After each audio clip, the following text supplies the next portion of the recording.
Olá, bem-vindos à nossa análise focada de hoje. Temos em mãos um material bem específico, são documentos internos de uma escola lá de Aurora, no Ceará. A Escola Estadual de Educação Profissional Leopoldina Gonçalves Caiçado. E o que a gente tem aqui são relatórios diversos, sabe? Desde organização de biblioteca, projeto de palestra, atividades sobre história africana, abolição no Ceará, até atualização de regra interna da escola e produção musical. Então a nossa missão aqui é olhar só para esses documentos e tentar entender como essa escola descreve internamente o que ela está fazendo sobre identidade racial, história, cultura afro-brasileira e, claro, combate ao racismo. O que já salta aos olhos é a quantidade de coisa diferente que eles registraram, né?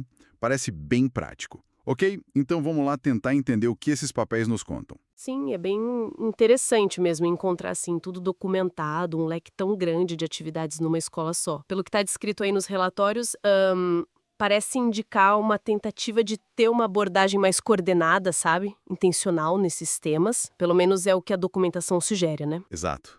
Bom, vamos começar então pelo primeiro tema que aparece forte nesses materiais: o resgate e a valorização da história e da cultura afro-brasileira e africana. Acho que o relatório de agosto de 2025 sobre a organização da biblioteca, do acervo literário, é um bom ponto de partida. O objetivo que eles colocam lá é bem claro: é valorizar a representação negra na literatura. E assim, em vários gêneros: romance, poesia, conto, HQ, banda desenhada, biografia, ensaio. A lista que eles mencionam tem 58 obras. Tem nomes como Conceição Evaristo, né, com Becos da Memória, Olhos d'Água, Marcelo de Salete, com HQs tipo Cumbi, Angola Janga, Carolina Maria de Jesus, claro, com Quarto de Despejo e até uma biografia dela em quadrinhos. E não é só isso. Colocaram também clássicos, Machado de Assis, Lima Barreto, com adaptações em HQ também, e até livro de pesquisa mesmo, sabe? Sobre temas afro-brasileiros, africanos. E o que me chamou a atenção, sabe, nesse relatório específico, foi a metodologia que eles descreveram para fazer essa curadoria.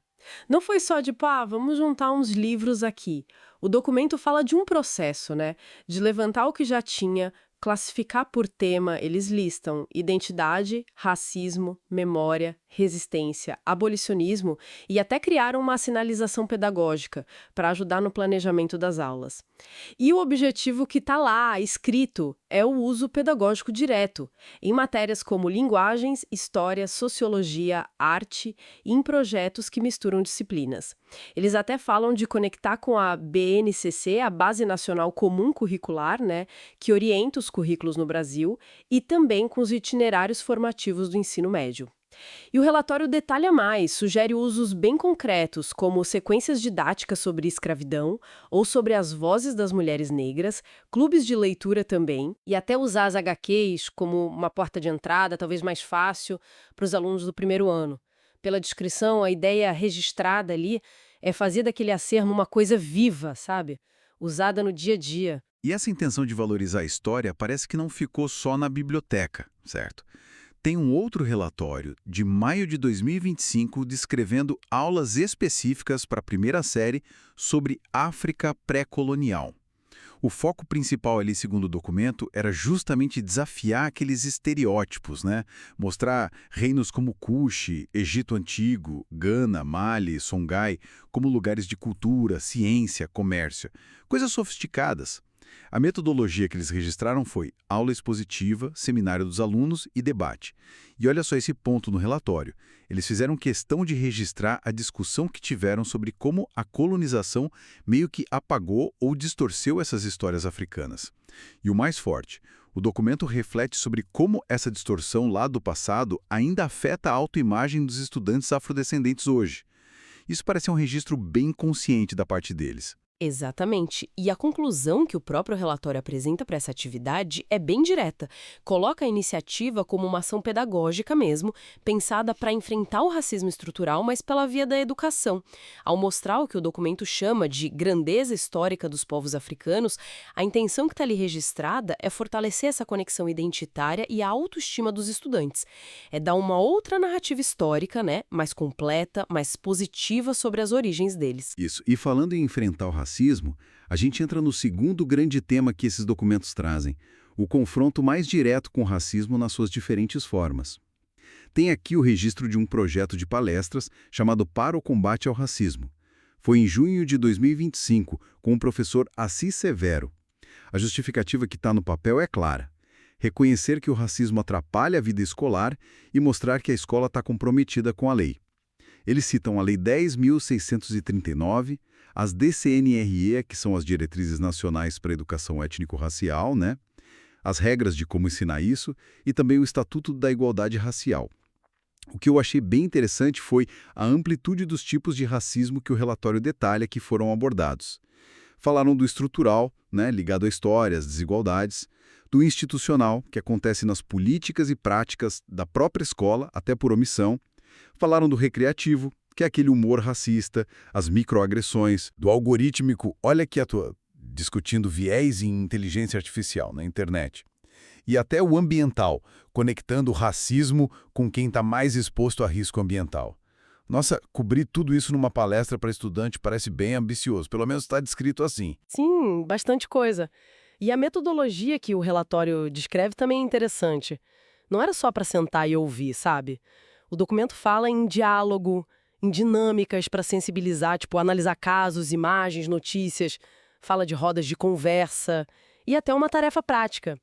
Cada turma tinha que criar uma mini carta de princípios antirracistas. O relatório também registra a preocupação com acessibilidade, mencionando intérprete de Libras, linguagem inclusiva e até a criação de um canal para acolhimento confidencial. Fica claro, lendo o documento, assim, que a intenção registrada era não ficar só no conceito, né? Era tentar identificar como o racismo aparece ali no dia a dia da escola, no bairro, e apresentar as leis, os caminhos para prevenir e denunciar. Parece uma tentativa documentada de dar ferramentas para os estudantes para eles reconhecerem e saberem como agir. E essa preocupação que aparece nas palestras parece que teve um resultado prático, institucional, porque a gente tem aqui o relatório sobre uma mudança no regimento escolar que foi aprovada em agosto de 2025. A mudança é bem pontual. Eles incluíram um item novo lá no artigo 104, que fala das faltas dos alunos. Agora está lá como falta grave. Brincadeiras agressivas, discriminatórias e ou racistas dirigidas aos colegas. E o artigo 105, que eles citam também, explica as punições. Advertência, suspensão, até transferência. Mas o ponto crucial mesmo, e que está destacado tanto no relatório sobre essa mudança, quanto no texto da regra em si, lá no parágrafo 2º do artigo 105, é o seguinte: a punição, a sanção disciplinar, ela tem que vir junto com o encaminhamento do aluno para a coordenação pedagógica. Para quê? Para uma medida de conscientização de cunho pedagógico. Isso é chave, né? Pelo menos no que está escrito, isso alinha a regra da escola com o discurso antirracista. Indica um foco que não é só punir, mas é formar. O relatório até reforça isso. Diz que a ideia é promover formação crítica, cidadã. É uma combinação interessante. Regra clara, punição prevista, mas com essa intervenção pedagógica obrigatória, registrada ali. Mudando um pouco de assunto, mas ainda dentro do que os documentos mostram, tem um terceiro tema forte que é a celebração da história e da cultura como forma de resistência e de reflexão. Um exemplo que está bem detalhado aqui são as atividades sobre a abolição da escravidão no Ceará. Isso foi feito em março de 2025. E o relatório faz questão de lembrar que o Ceará foi pioneiro, né? Aboliu a escravidão em 25 de março de 1884, antes da Lei Áurea. E descreve que foi uma atividade interdisciplinar com história, geografia, sociologia, filosofia. As atividades que eles listam foram bem variadas. Teve aula expositiva, roda de conversa no pátio com professores e registraram até a fala de uma aluna, Ruth de Souza Silva.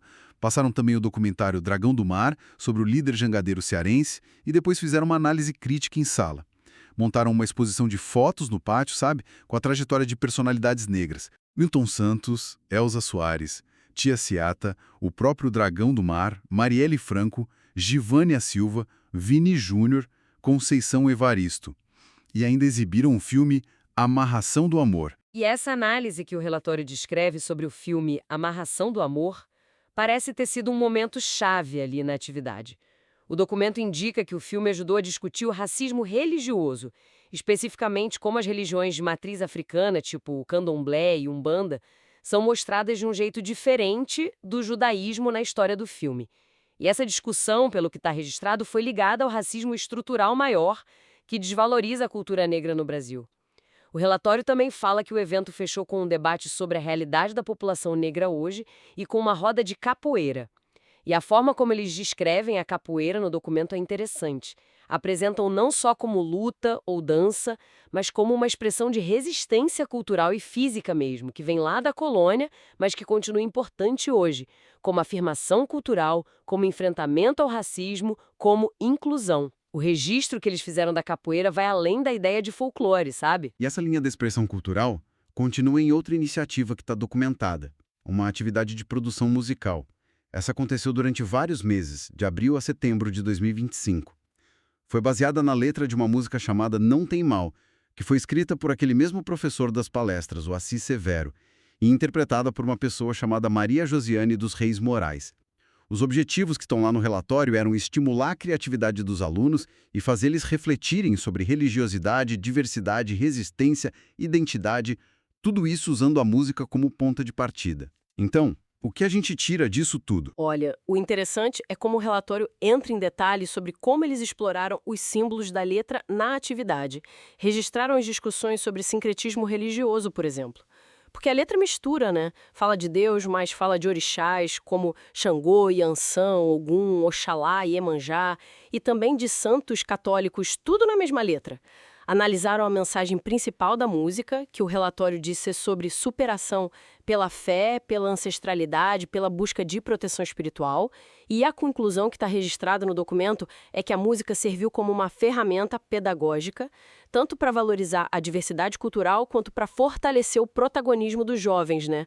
Porque envolveu eles na análise e, quem sabe, até na criação musical depois. Então, fazendo um balanço geral do que esses documentos internos nos mostram, a gente tem aqui o retrato de uma escola, a IEPP Leopoldina Gonçalves Quezado, que, pelo menos no papel, descreve um conjunto de ações que parece ter uma linha comum, sabe? E é bem variado. A gente viu desde o cuidado com a biblioteca, com o acervo, e aulas focadas na história africana, passando por palestras que aprofundam os tipos de racismo, eventos que celebram datas e culturas, produção artística dos alunos e até mudanças formais nas regras da escola, lá no regimento. Tudo isso aponta para um esforço que foi documentado, né? De tentar colocar em prática a educação antirracista e a valorização da cultura afro-brasileira e africana. Exato. E se a gente tenta ligar os pontos, o que esses relatórios sugerem é uma certa interconexão entre essas iniciativas que eles descrevem. A biblioteca, do jeito que foi organizada, parece pensada para dar suporte para as aulas e para os projetos que os outros documentos falam. As palestras sobre racismo, por outro lado, dão a base, a justificativa registrada para a mudança na regra da escola. Os eventos culturais, atividades de música, parecem que vêm para reforçar a identidade e a reflexão crítica que foram trabalhadas em outros momentos.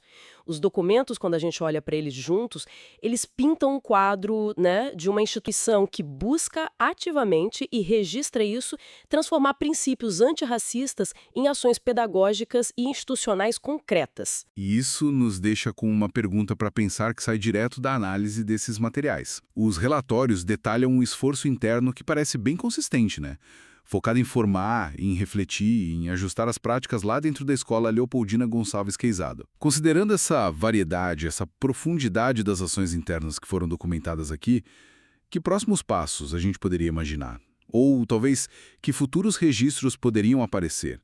Pensando especificamente em como esse trabalho interno, que está descrito nos documentos, poderia ou não ir além dos muros da escola. Será que ele engaja? Será que impacta a comunidade de Aurora de alguma forma mais ampla? É uma questão que fica no ar, com base no que a gente lê hoje.